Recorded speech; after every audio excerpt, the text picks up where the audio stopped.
Hi. Now we start with the animation principles because previous classes we used Flash tools and Flash tracing and all. So we learned those things, the basics. Before going to animate anything, whether it is character animation or objects animation, we must have to know about the principles of the animation. These are the 12 basic principles. It's very important whether you are learning a 2D animation or 3D animation or Disney type of classical animation. These principles are very important. So without learning these principles, even you cannot animate anything. So if you animate anything without this, it cannot be a animation, just movement. Okay, so if you want to apply more and more proper animation, you must have to learn these animation principles. Okay, first we discuss all the principles. The 12 basic principles of animation is set of principles of animation introduced by the Disney animators Ollie Johnston and Frank Thomas in their 1981 book The Illusion of Life by Disney Animation. Though originally intended to apply to traditional hand-drawn animation, the principles still have great relevance for today's more prevalent computer animation. Those principles are following are a set of principles to keep in mind. The first is squash and stretch. Okay. Second, staging. Third, timing. 4, anticipation. 5, follow through. 6, overlapping action. 7, secondary action. 8, straight ahead was pose to pose was blocking. So 9, arcs. 10, slow in, slow out. 11, exaggeration. 12, appeal. Okay, so these are the principles. So now discuss bit briefly each one. The first principle is squash and stretch. The most important principle is a squash and a stretch, the purpose of which is to give a sense of weight and flexibility to drawn objects. The squash flatten an object or character by pressure or by its own power. Okay. Stretch used to increase the sense of speed and emphasize the squash by contrast. Okay, so note keep volume constant. So this principle bouncing ball exercise showing squash and stretch. Okay, I'll explain deeply properly in the next lesson. So because this is a bouncing ball is nothing but normal rubber ball. So when you hit the ball on floor, it bounces and goes out and slowly it settles down. Okay, so here we use squash and stretch principle. Okay, here the action goes very slow because the frames are the more frames, and here the loose frames means maintaining gaps, and here ball is stretching because the action show the action here very fast, and it is touching the ground means recoil or squash. Okay, and it is bouncing into air, and it is maintaining the same method. Okay, I'll explain about bouncing ball in the coming lesson. Anticipation. The second principle is anticipation. An action has 3 parts. Any action, 3 parts: anticipation, action, and reaction. Anatomical motivation. A muscle must extend before it can contract. Prepares audience for action so they know what to expect. Directors audience attention. Okay, here the anticipation showing what a baseball player making a pitch prepares for the action by moving his arm back. So this baseball player, not only baseball player, and the cricketers that are hitting 4 or 6, first they stretch back to gain the strength, and they hit the ball.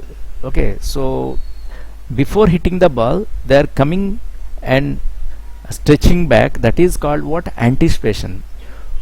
For every action has this anticipation. Okay, so anticipation is what? That is preparing for the action. So this is the anticipation and this is the action. Okay, so anticipation is very, very important. The third is staging. The staging, this can be done by various means, such as the placement of a character in the frame, the use of light and shadow, and the angle and position of the camera. So basically staging means what? Preparing character on stage. So present the idea so it is unmistakably clear. Audience can only see one thing at a time. So useful guide, stage actions in silhouette. So this is the staging, means to maintain the silhouette. Silhouette means what here? The clarity in drawing. So you have to maintain the clarity in drawing, and audience can see one thing at a time on stage. So you cannot animate at a time more characters on stage. So it is confusion. It creates the confusion to the audience. Okay, so that is more important. 4 is straight ahead action and pose to pose. These are two different approaches to the actual drawing process. So straight ahead action means drawing out a scene frame by frame from beginning to end, while pose to pose involves starting with drawing a few keyframes and then filling in the intervals later. So straight ahead action, generally what we use? Continuous drawing till end of the action.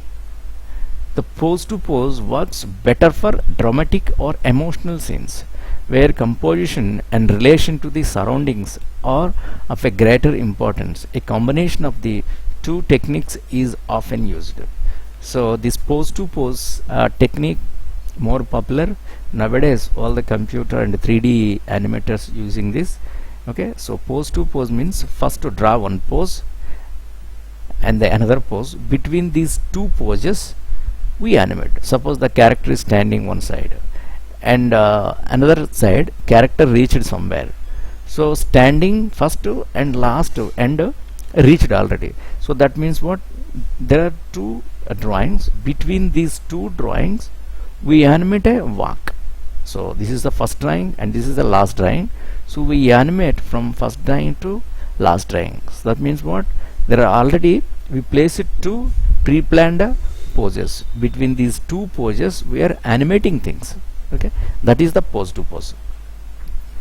Yes, this is the pose to pose. This is the drawing showing here, hands down here, and the last frame is showing here. So this is the middle drawing.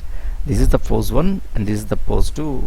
Between these pose 2s we are adding one more pose. This is called in between. So by in between poses we fill key poses.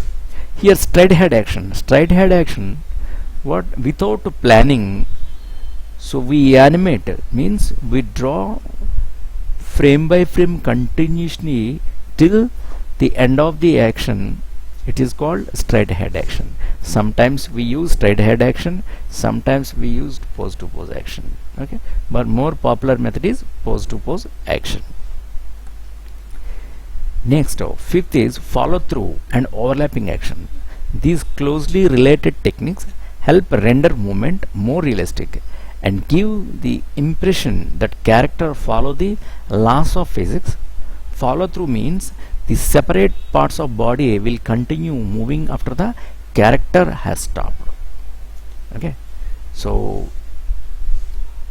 here when we run or move fastly and you can try to stop, we cannot stop because our body is in movement. We cannot stop the whole body at a time. First we stop slowly our loose parts like hair and cloth, whatever the loose parts, can slowly a stop ladder. So the whole body, hair, shirt, and all the parts not stopping at a time. Okay, so this is called what? Follow through. And here overlapping action is the tendency for parts of the body to move at different rates. An arm will move on different timing of the head and so on. Okay, so body parts with much tissue such as large stomachs and breasts or the loose skin on a dog are more prone to independent movement than bonier body. So overlapping actions means what? When you jump, when you suppose using the skipping rod, so you are skipping, jumping up to down. So what will happen? Our loose body parts like our cheeks, our stomach and breast continuously moves. Okay, it is because it is connected to the body. The main body is separate, and these overlapping parts, loose body parts, will move separately. Okay, so because these parts are overlapping each other on the body, this is the reason we are saying it is a overlapping action. Yes, this is the follow through. Here showing the character throwing one stick, and suppose is throwing here, and suppose see these are the parts. First pushing here, and then this is following. Okay, after this body cannot stop suddenly, so other body parts, the main body parts, can settle slowly, and then later onwards the other loose body parts can follows the main action. Then 6 is slow in, slow out. The slow in, slow out, the movement of the human body and most other objects needs time to accelerate and slow down. For this reason, an animation looks more realistic if it has a more frames near the beginning and the end of a movement and fewer in the middle. This principle goes for characters moving between two extreme poses, such as sitting down and standing up, but also for inanimate moving objects like the bouncing ball in the above illustration. So slow in, slow out, slow in, slow out. An extreme pose can be emphasized by slowing down as you get to it and as you leave it. In practice, many things do not move abruptly but start and stop gradually. The simply we understand what is slow in, slow out means. Naturally, even humans, birds and animals cannot start running suddenly and cannot stop suddenly, because at the initial stage, at starting position, slowly it starts, in middle gain the speed very fast, then when you reach the last point, the target, then slowly we settle down. So first slowly starts, middle gain the speed, and end we're slowing down. So this is called what? Slow in, slow out. Here showing the bouncing ball principle. Okay, so here the actions are slower because balls means here drawings or frames bit closer and slowly increasing the gap. The same thing by adding a ladder. This is called ladder. In classical animation we use the name ladder. Okay, so these are the frames. So 1 2 3 4 5, 1 2 3 4 5, and here it is showing the gaps. Here the action slow and increasing speed because the gaps are increasing, and here more speed. The same way they are applying to the character. Suppose character running, so here starts by slowly and increase the speed here. When he reaches his place, slowly settle down. So this is called slow in, slow out. It is very important for the timing purpose. Arcs, the most human animal actions occur along an arched trajectory, and animation should reproduce these movements for greater realism. Arcs means what? first when we start drawing, when you create any pose, first we draw a pose, the pose, that too by designing the line of action. This is called line of action or arc. So without these arcs we cannot produce a character. Okay, so in initial stage, to build a character, first to draw these arcs, over on that add the sticks and blocks, and finally create your own character. So this is the arcs way. And the eighth is secondary action. Adding secondary actions to the main action gives a scene more life and can help to support the main action. Though secondary action, a good example of this is a character at a table acting and delivering their main acting. A side piece of acting business might be character thumbing their fingers on the table. This is not the main action, say. Perhaps it occurs as the other hand is more largely gesturing and your focus is on the face. An action that emphasizes the main point, but it is secondary to it. So this is means what? When the two persons they're discussing each other.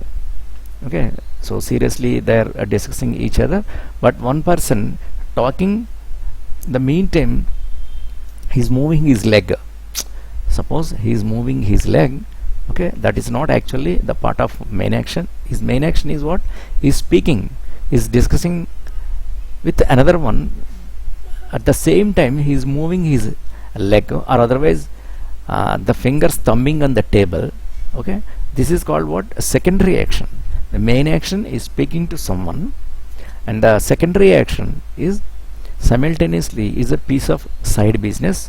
It is called secondary action. Secondary actions give the good sense to the characters. It's very, very important. And the timing in reality refers to two different concepts: physical timing and theatrical timing. It is essential both to the physical realism as well as to the storytelling of the animation that the timing is right on a purely physical level. Correct timing makes objects appear to abide to the laws of physics. For instance, an object's weight decides how it reacts to an impetus, like a push. Theatrical timing is of a less technical nature and is developed mostly through experience. So it can be pure comic timing, or it can be used to convey deep emotions. Here showing two different kind of timings. Suppose this is two balls. Okay, so one is iron ball and another one is a plastic ball. Suppose first to hit the iron ball, you need the big hit on that, because the material is very solid material. So hit strongly, then it moves. After few frames rolling, it stops because of the weight of the object. Okay, but the same size plastic ball, give a small hit, it rolls very fastly, and normally and slowly it settles.